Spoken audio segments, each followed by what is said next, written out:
Hi everyone, hope you're all doing well, and today we're going to talk about some of the stocks that are reporting earnings next week, and it's another busy one, and the week after is pretty busy, and then it dies down, so I'll probably stop doing this series after that. UK earnings, it's pretty quiet. We're mostly on the US side of it, and we're going to talk about some of the US companies that are reporting this week, and then the chef, the big one, the big name, I guess, the retail investors on YouTube that a lot of us are in, and yeah, we're going to be talking about that one as well, and a little bit of a more detailed preview into the Tattoo Chef earnings on Thursday. Looking forward to that one because obviously Q4 was a bit meh, but Q1 in particular was very good, and hopefully Q2 carries on building on from that, and we'll take a look at some Tattoo Chef numbers and what I'm kind of looking for in the Tattoo Chef earnings. As always, if you want to join the Patreon and talk to fellow Tattoo Chef shareholders on the Discord, then the link is in the description, and if you do want to start investing and start buying some shares, maybe some Tattoo Chef shares before earnings, there's some links to some brokers in the description like free trade, and if you join through there you also get a free share as well. But we'll take a look at some of the companies that are reporting earnings this week.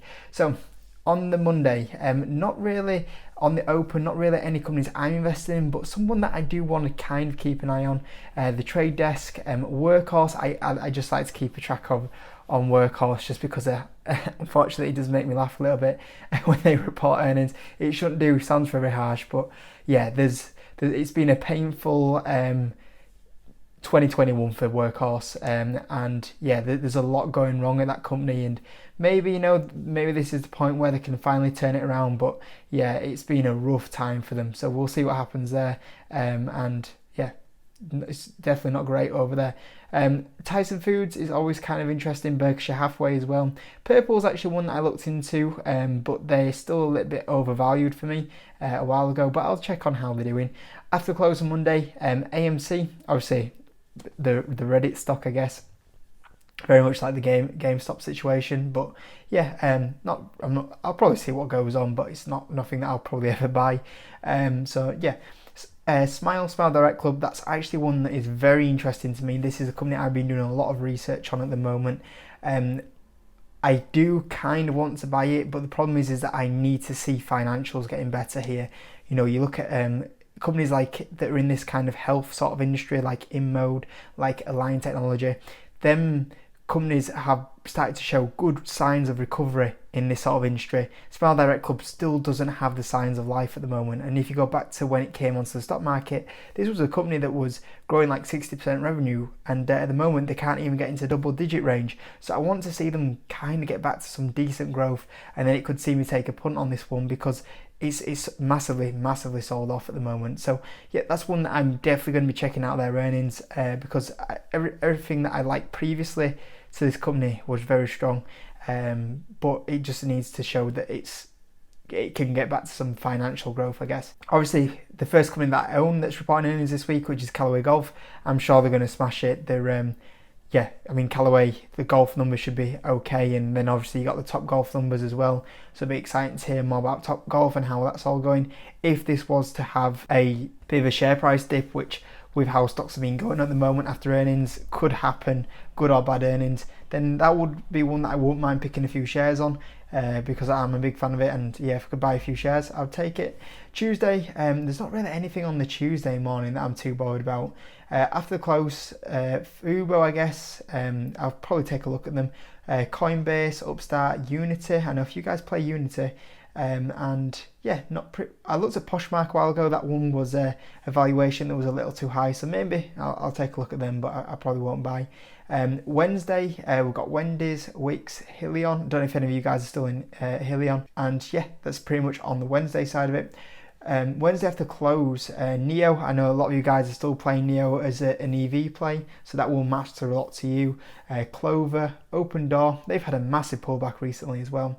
If they didn't lose as much money, I would consider buying that one. Coupon, that's a very interesting play. eBay, Blink, Sonos. I had a look at this one a while ago. That's a tempting stock, but just a little too high in the valuation, so any crazy drop there would be very interesting. Bumble, Lordstown Motors, very much like the whole Workhorse situation. I don't know, you could have a competition of which you think has had the worst time over the last kind of 12 months between them two, I guess. Thursday, definitely a very big day. We've got Palantir, which I'm sure a few of you guys are invested in.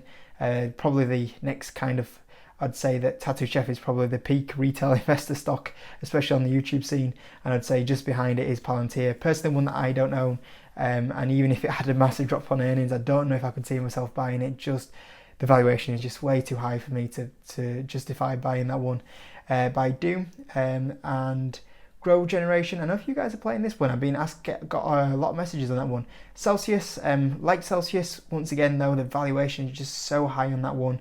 IQIY, Canadian Solar, and then after the close, a pretty big after the close, Walt Disney, so a company that I own. I'll be wanting to see some decent park numbers return on that one.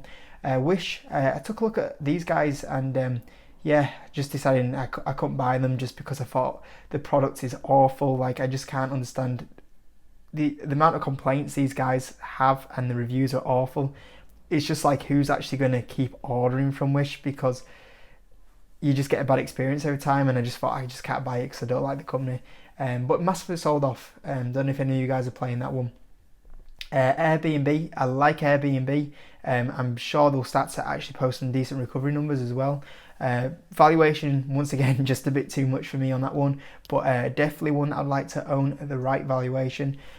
Rocket, kind of interesting, but I feel like there's definitely a recent boom there, and it's probably with the revenue and profit, so I feel like there might be a bit of a pullback at some point, as you know, a correction, while it had a bit of this CV boom pull forward. A lot of refinancing going on. SoFi, I think if you guys are playing that. Sundial, I think if you guys are playing that one. The big one, the Chef, we'll talk about that one in more detail in a second. Gevo, DoorDash. So yeah, there's a lot of names on that Thursday close. I don't know which is probably the bigger one. Maybe Wednesday close or Thursday close. Personally for me, Thursday close, because I've got two companies reporting, but some really big, more mid-sized market caps reporting for sure. And then Friday after close, there's not really anything that I'm kind of interested on in there. So before we go on, before we call the end of the video, let's spend a few minutes talking about the Chef. So Q1 was actually really strong. There was a lot of really good information on there, and they actually dropped some really good Easter eggs in the conference call. And overall, the earnings were very strong last time. The stock didn't really move off earnings, but it gave me a lot of confidence to go buy some more shares in this one. Recently, it's actually done not too bad. We had a bit of a rough kind of finished the month, I guess.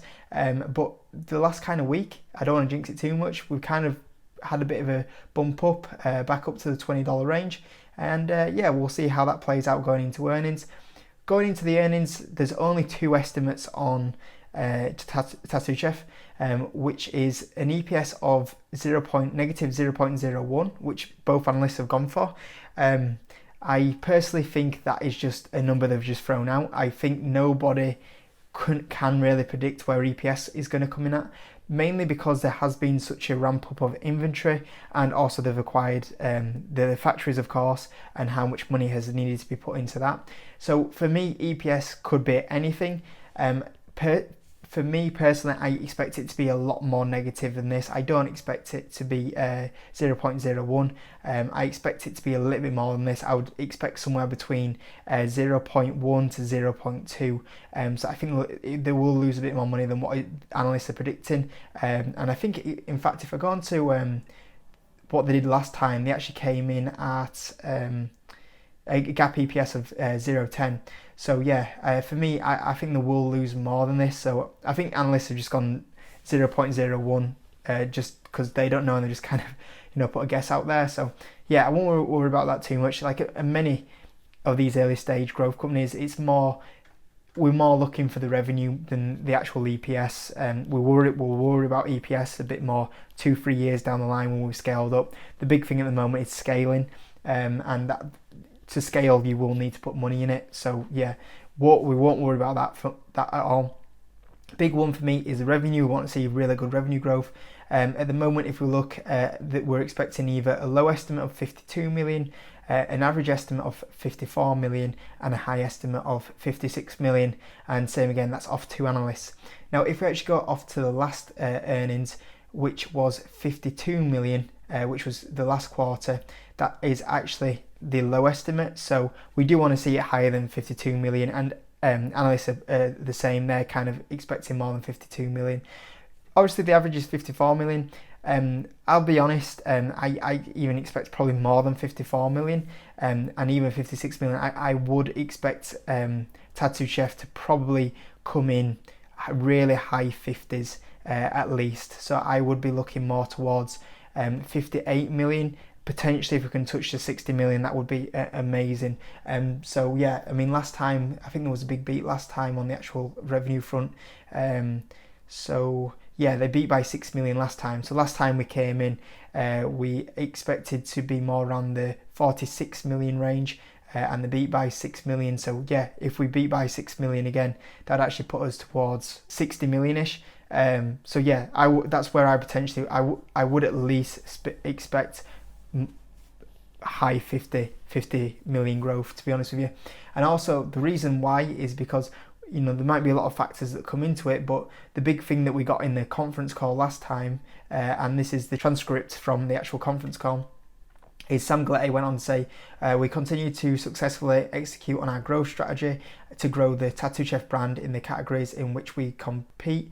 At the end of 2020, branded products were nearly in 4,300 stores and had 23,000 points of distribution. And at the end of Q1, we were at 6,065 stores with 31,000 points of distribution. By the end of Q2, we expect to be Additionally, 1,162 stores with 8,000 new points of distribution, including a number of large grocery chains, which is obviously the last time we had the Whole Foods and Albertsons added in. Since then, we know we've got Kroger as well, which is also something to consider. That obviously will be only in the back end of Q2 numbers, but that's also something to consider. That'll be something more for Q3. Our total store count by the end of the second quarter is 7,477 stores and 40,275 points of distribution. So the big thing is here, you know, at the end of Q1, we were at 4,300 stores. Now, obviously, they could be at different points in the quarter, but we are in over 25% more stores than the last quarter, pretty much. So the big jump in stores you would think would then translate to better revenue growth than where we had last time. So yeah, from my point of view, you know, it's not, having more stores isn't a guarantee to have an explosion in revenue, but you would at least want to see revenue growth a little bit higher than the last quarter. Where it comes in, we don't know. It's a guessing game exactly where it's going to come in at. But like I say, when I look at the Q1 numbers, which was 52 million, I would expect at least us to be higher than 52 million at least. Like I said, average analysts were 54 million. I could see that even being a lot higher than that. So we'll see how that one plays out, and how much that converts into sales. We'll see.